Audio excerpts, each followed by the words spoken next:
ಪಶ್ಚಿಮ ಏಷ್ಯಾದಲ್ಲಿ ನಡೆಯುತ್ತಿರುವ ಸಂಘರ್ಷದ ಹಿನ್ನೆಲೆಯಲ್ಲಿ ಕೇಂದ್ರ ಸರ್ಕಾರ ಇದೇ 15ರವರೆಗೆ ನಿರ್ಣಾಯಕ ಪೆಟ್ರೋಕೆಮಿಕಲ್ ಉತ್ಪನ್ನಗಳ ಮೇಲಿನ ಸಂಪೂರ್ಣ ಕಸ್ಟಮ್ಸ್ ಸುಂಕ ವಿನಾಯಿತಿಯನ್ನು ವಿಸ್ತರಿಸಿದೆ.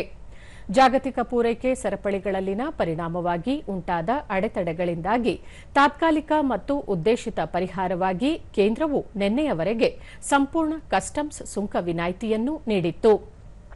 ಈ ಅವಧಿಯಲ್ಲಿ ಭಾರತೀಯ ಪೆಟ್ರೋಲಿಯಂ ಕಂಪನಿಗಳು ಎಲ್ಪಿಜಿ ಉತ್ಪಾದನೆಯತ್ತ ಗಮನಹರಿಸಲು ಕೇಳಲಾಗಿರುವುದರಿಂದ ದೇಶೀಯ ಮಾರುಕಟ್ಟೆಯಲ್ಲಿ ಪೆಟ್ರೋಕೆಮಿಕಲ್ಸ್ಗಳ ಸಾಕಷ್ಟು ಲಭ್ಯತೆಯನ್ನು ಖಚಿತಪಡಿಸಿಕೊಳ್ಳಲು ಈ ವಿನಾಯಿತಿಯನ್ನು ನೀಡಲಾಗಿದೆ.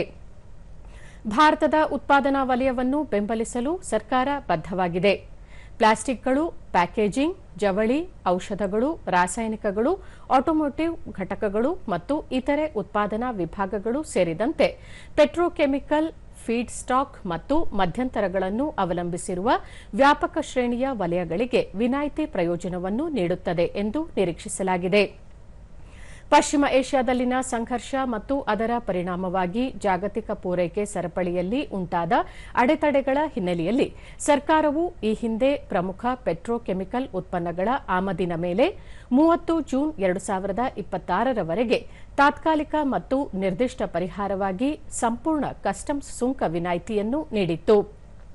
ಈ ಅವಧಿಯಲ್ಲಿ ಭಾರತೀಯ ಪೆಟ್ರೋಲಿಯಂ ಕಂಪನಿಗಳಿಗೆ ಎಲ್ಪಿಜಿ ಉತ್ಪಾದನೆಯ ಮೇಲೆ ಹೆಚ್ಚಿನ ಗಮನ ಹರಿಸಲು ಸೂಚಿಸಲಾಗಿದ್ದರಿಂದ ದೇಶೀಯ ಮಾರುಕಟ್ಟೆಯಲ್ಲಿ ಪೆಟ್ರೋಕೆಮಿಕಲ್ಸ್ಗಳ ಪರ್ಯಾಯ ಲಭ್ಯತೆಯನ್ನು ಖಚಿತಪಡಿಸಿಕೊಳ್ಳಲು ಈ ವಿನಾಯಿತಿಯನ್ನು ನೀಡಲಾಗಿತ್ತು.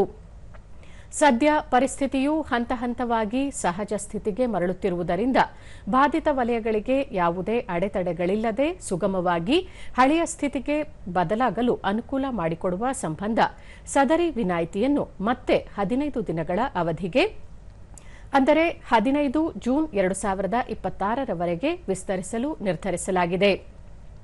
ಈ ವಿನಾಯಿತಿಗೆ ಒಳಪಡುವ ಉತ್ಪನ್ನಗಳ ಪಟ್ಟಿಯು ಈ ಹಿಂದೆ ಸೂಚಿಸಿದಂತೆಯೇ ಇರಲಿದೆ.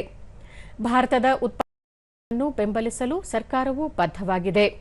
ಮುಂಚಿನಂತೆಯೇ ಈ ವಿನಾಯಿತಿಯು ಪೆಟ್ರೋಕೆಮಿಕಲ್ ಕಚ್ಚಾ ವಸ್ತುಗಳು ಮತ್ತು ಮಧ್ಯಂತರ ಉತ್ಪನ್ನಗಳ ಮೇಲೆ ಅವಲಂಬಿತವಾಗಿರುವ ಪ್ಲಾಸ್ಟಿಕ್, ಪ್ಯಾಕೇಜಿಂಗ್, ಜವಳಿ, ಔಷಧೀಯ, ಫಾರ್ಮಾಸ್ಯೂಟಿಕಲ್ಸ್, ರಾಸಾಯನಿಕಗಳು, ಆಟೋಮೊಬೈಲ್ ಬಿಡಿ ಭಾಗಗಳು ಮತ್ತು ಇತರ ಉತ್ಪಾದನಾ ವಿಭಾಗಗಳು ಸೇರಿದಂತೆ ವ್ಯಾಪಕ ಶ್ರೇಣಿಯ ವಲಯಗಳಿಗೆ ಪ್ರಯೋಜನವನ್ನು ನೀಡುವ ನಿರೀಕ್ಷೆಯಿದೆ.